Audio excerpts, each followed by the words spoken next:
Voici 10 minutes, le podcast des Français dans le monde pour aider tous ceux qui se préparent, qui vivent ou qui rentrent de mobilité internationale. Je suis Gauthier Saïs et j'ai le plaisir de passer 10 minutes avec Amélia Lacrafi. On est avec madame la députée de la 10e circonscription des Français établis hors de France. 10 minutes, le podcast des Français dans le monde. Françaisdanslemonde.fr. Madame la députée, bonjour et bienvenue sur l'antenne de la radio des Français dans le monde. Content de faire ta connaissance puisque tu m'as autorisé à ce que je te tutoie dans ce podcast. Merci Gauthier, très contente de faire ta connaissance également. On va évoquer dans ce premier podcast ton parcours assez incroyable. L'idée dans ce parcours, comme on en a parlé hors antenne il y a quelques instants, c'est d'arriver à un résultat que tu n'avais finalement jamais espéré ou attendu. Faire de la politique, faire bouger jamais. les choses, ouais, c'était pas écrit sur le Jamais. CV au début, hein. Jamais, et non, et en plus je disais tout le temps à mes amis élus, oh mon Dieu, mais quelle galère, jamais je ferais ça. Ah bah c'est réussi. Élu en 2017 et réélu en 2022, on va s'intéresser à ce métier de député et au travail qui est réalisé, notamment sur le droit des femmes. Là aussi, c'était un débat qu'on a eu ensemble hors antenne avant d'enregistrer. Il y a encore du boulot, hein. Beaucoup, mon Dieu. Beaucoup de boulot. Alors Amélie, on va commencer par le parcours. Tu es née à Casablanca au Maroc. À 2 ans, tu arrives en France. Papa est entrepreneur et vous allez arriver en famille, 5 frères et sœurs. Tu commences tes études et tu vas rentrer à l'internat privé catholique. Tu vas me dire, c'est le seul moment où, après tu vas aller dans l'école publique. À l'école catholique, t'es pas une jeune petite arabe, t'es comme les autres élèves. Ça t'a marqué? Oui, ça m'a beaucoup marqué. J'étais à la fondation Eugène Napoléon et au lycée Sainte-Clotilde. Et c'est vrai que j'étais la seule arabe ou musulmane, ou on dit ça comme on veut, ou issue de l'immigration. Et je ne l'ai jamais ressenti. Jamais. Et que ce soit mes profs, les religieuses ou mes camarades de classe, je ne l'ai jamais ressenti. Et c'est vrai que je l'ai ressenti beaucoup plus tard à l'école publique. Tu vas faire des études d'expert comptable, contrôleur de gestion, et à 27 ans, tu es la plus jeune directrice financière d'un groupe dans lequel tu travailles. Tu commences à travailler dans ce milieu-là. Il y avait des envies de petite fille de faire tel ou tel métier à ce moment-là? Des envies de petite fille de s'en sortir, des envies de petite fille de pas vivre la vie de sa maman et des envies de petite fille de gagner de l'argent. Et du coup, je pensais que c'était un luxe de faire un travail qui nous plaît. Et donc je me suis dit poursuis l'argent pour gagner de l'argent. Donc compter l'argent des autres, donc expertise comptable me paraissait pas mal. Tu vas ensuite t'intéresser tu vas ensuite t'intéresser au monde associatif avec notamment une association sur les dépôts de brevets. Tu constates un peu la fuite des cerveaux à ce moment-là? Alors oui, en fait, c'est ma société Bisinov qui accompagnait les startups ou les PME à déposer des brevets et à financer la recherche avec les fonds publics. Et je me suis rendu compte que du gap entre les entreprises et le monde de la recherche, et que les entreprises ne voyaient pas d'un bon œil les chercheurs, et de voir les chercheurs quitter le pays pour avoir une reconnaissance et avoir un meilleur salaire. Et je crée l'Institut Doctorium pour lutter contre la fuite des cerveaux. Et ça va mieux aujourd'hui? C'est vrai que c'est une idée reçue qu'on a, c'est que les talents ils partent. Ça va pas mieux du tout, malheureusement. Okay. C'est vrai. Non, ça va pas mieux. Alors, je pense qu'il y a une conscientisation des entreprises, peut-être, mais on a un sujet à l'école doctorale. Moi, j'intervenais donc en dernière année d'école doctorale pour expliquer aux doctorants qu'il y a une vie dans le privé. Et j'expliquais aux entreprises qu'il faut embaucher des chercheurs quand on veut faire de la recherche et que c'est gagnant-gagnant et que dès lors que les entreprises font de la recherche, innovent, elles sont prêtes pour l'export et en général, elles sont en croissance. Et ça fonctionnait plutôt bien. Tu travailles aussi en créant une société de cybersécurité et puis il va y avoir dans l'actualité en 2015 un moment charnière, les attentats en France. Ça t'a beaucoup touché. Tu m'as dit, je me suis posé la question, qu'est-ce que je peux faire pour mon pays? Tu avais envie de concret après ces attentats, de faire vraiment quelque chose. Exactement. Je ne comprenais pas pourquoi mes voisins me retiraient le drapeau bleu, blanc, rouge que j'ai mis en soutien, en solidarité, en me disant que c'était un grand moment pour qu'on soit tous vraiment soudés autour du pays, ou donc autour du drapeau. Et je me suis dit, mais attends, le drapeau bleu, blanc, rouge, pourquoi les gens ont peur dès qu'on le met? Je comprends pas. Et c'est vrai que ça m'a fait tilt. Et quand je me suis dit, qu'est-ce que je peux faire pour mon pays? Parce que je peux pas être là et juste être triste en me disant, oh là là, mon Dieu, c'est horrible, c'est triste ce qui se passe. Ou de critiquer, parce que je sais qu'on adore critiquer. Bon, ça arrive un peu. Et du coup, j'ai intégré la réserve citoyenne de l'armée de terre. Armée de terre parce que mon associé cybersécurité était 30 ans d'armée de terre, des services de renseignement d'ailleurs. Et du coup, j'obtiens le grade de commandant de réserve à la réserve cyberdéfense à l'armée de terre. Un jour, un coup de fil, les équipes d'Emmanuel Macron t'appellent parce que ton profil, alors personne issue de la diversité, comme on dit dans le monde comme politique. On aime bien le dire. Ouais. Voilà, c'est une espèce de phrase comme ça. Maman, start-upeuse, tu réunis pas mal de qualités pour peut-être mener une campagne.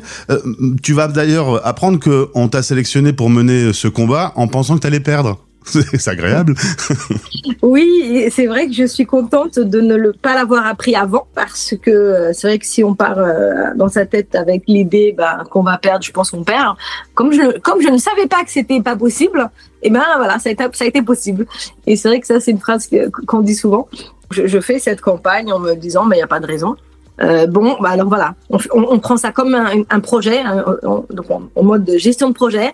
Qui fait quoi quand on prend les chiffres des élections? Enfin, on s'est tous réunis avec mes amis parce que j'avais pas d'équipe politique de campagne. Comment on fait? À l'époque, le parti m'avait donné des contacts d'une ou deux personnes pour nous aider.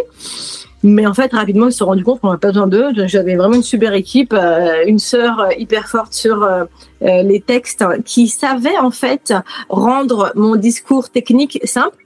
Ça, c'est une force. Et qui était très forte dans les visuels. Une copine qui était très, très forte en administratif et chiffres, devenue ma mandataire financière. Un autre... chacun avait son truc et on a fait ça.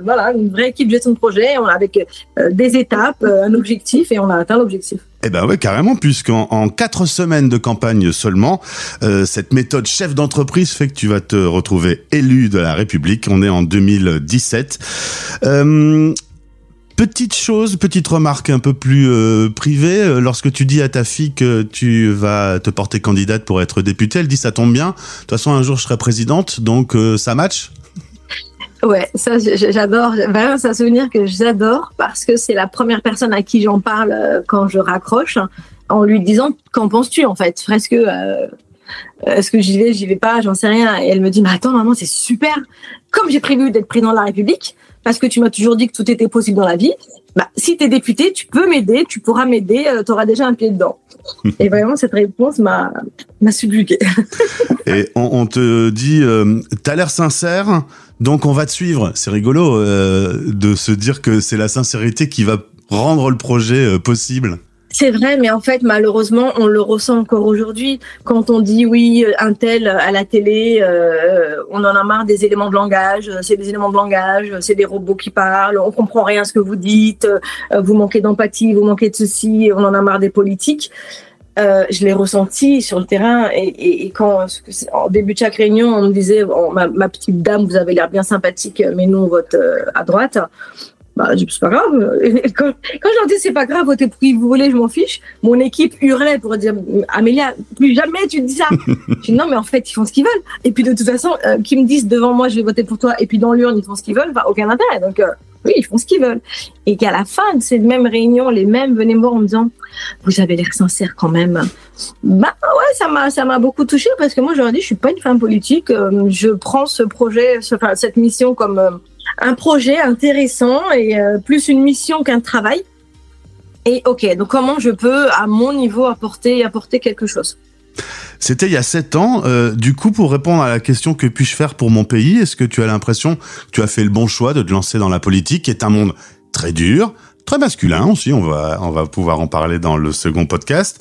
Est-ce que tu penses que les choses avancent grâce à ton travail? Alors, avec beaucoup d'humilité, je dirais peut-être pas, je peux pas le dire comme ça.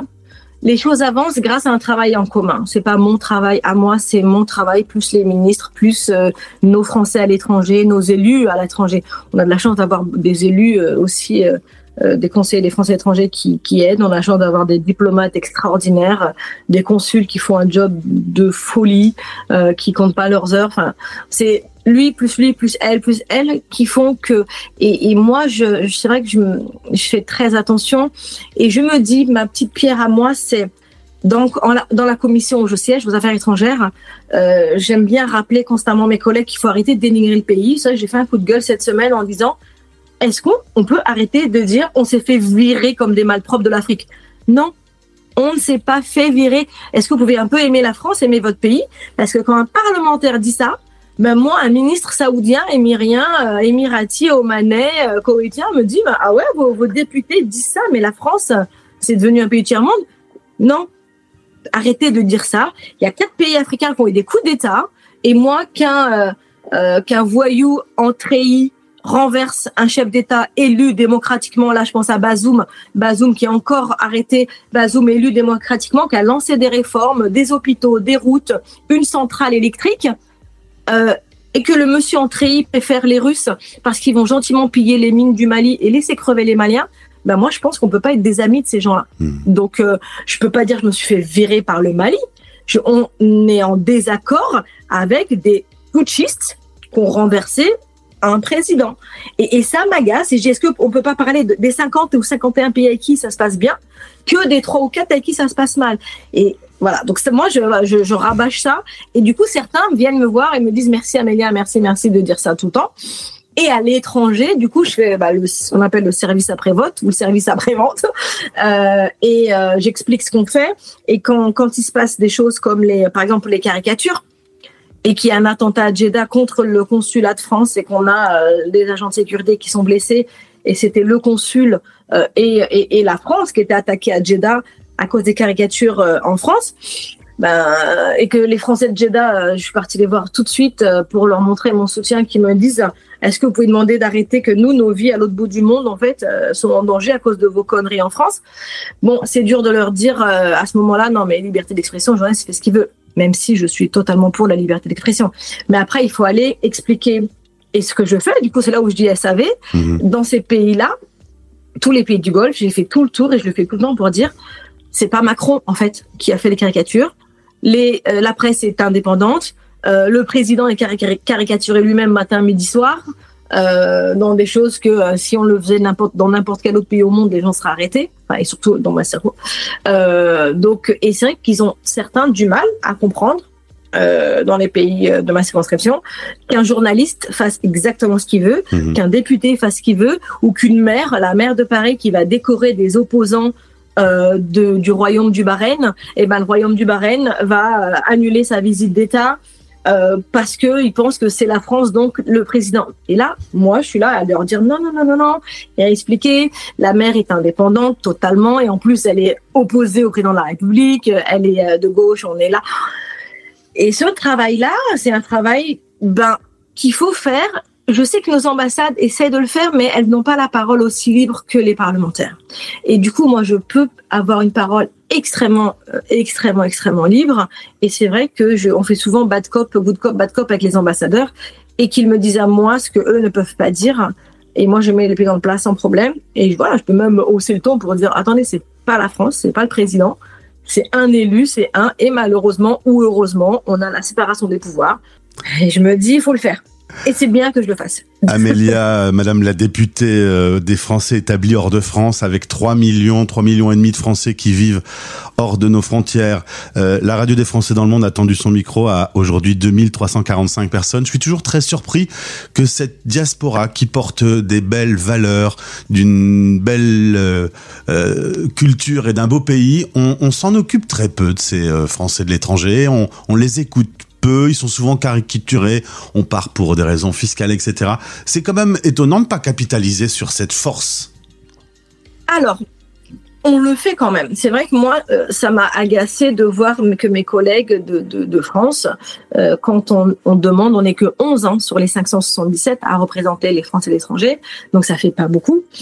Et quand on explique qu'il y a plus de 500 que nos Français étrangers ont besoin d'aide, c'est vrai qu'il dit, attends, personne leur a dit de partir, ils sont partis de leur plein gré, donc en gros, nous embête pas. Et de toute façon, on sait très bien que les expats sont riches, que les expats sont à la plage avec le cocktail sous cocotier.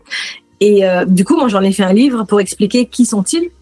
Et ce livre est adressé surtout, en fait, aux gens en France qui ne connaissent pas l'expatriation, où je raconte, en fait, tous les drames, bien sûr, tous les drames associés à l'expatriation, et comment ça peut exacerber une fragilité déjà en France, et aussi toutes les réussites, parce qu'on a de la chance, on a des super success stories, que ce soit nos cuisiniers, nos pâtissiers, nos artistes, nos entrepreneurs, on a énormément de chance. Mais voilà, j'ai vraiment voulu rappeler la partie triste et la partie noire que les gens subissent. Après, ils sont pas tant oubliés que ça quand même, parce que moi j'aime bien rappeler, même si chaque année on se bat et on remet des amendements au budget pour que les Français étrangers continuent d'être aidés le plus possible et le mieux possible, on a quand même réussi à créer 75 postes en 2025, sur le budget, le PLF 2025, et depuis 2023 a été le renversement de quasiment 25 à 30 années de baisse de ce ministère. On a renversé la vapeur en 2022, donc plus en fin d'emploi. Et on est le seul pays au monde à donner des bourses, à donner des allocations handicapées, allocations pour les personnes âgées. Enfin, il n'y a pas de pays au monde qui fait ce qu'on fait. Donc c'est vrai que j'aimerais qu'on fasse plus. Mais en même temps, on est quasiment les seuls au monde à avoir déjà des parlementaires de la diaspora et des aides sociales, que ce soit pour la bourse, pour des allocations et toutes les associations subventionnées, notamment les associations de bienfaisance. Enfin, c'est quand même, ce qu'on fait est exceptionnel. Amélia, merci pour ce portrait. On te connaît mieux désormais. On va s'intéresser dans un second podcast et dans le cadre de notre dossier spécial conjoint accompagnateur de la place des femmes dans ce monde. Et il y a du travail. Donc, si je résume, il faut que tous les Français de France lisent ton livre et écoutent la radio des Français dans le monde. Ils en sauront quand même beaucoup plus. Hein. C'est super bien résumé, Gauthier. Voilà, merci. À suivre donc dans un second podcast où on va évidemment aborder la place des femmes. Merci beaucoup. Merci à toi. Français dans le monde. Françaisdanslemonde.fr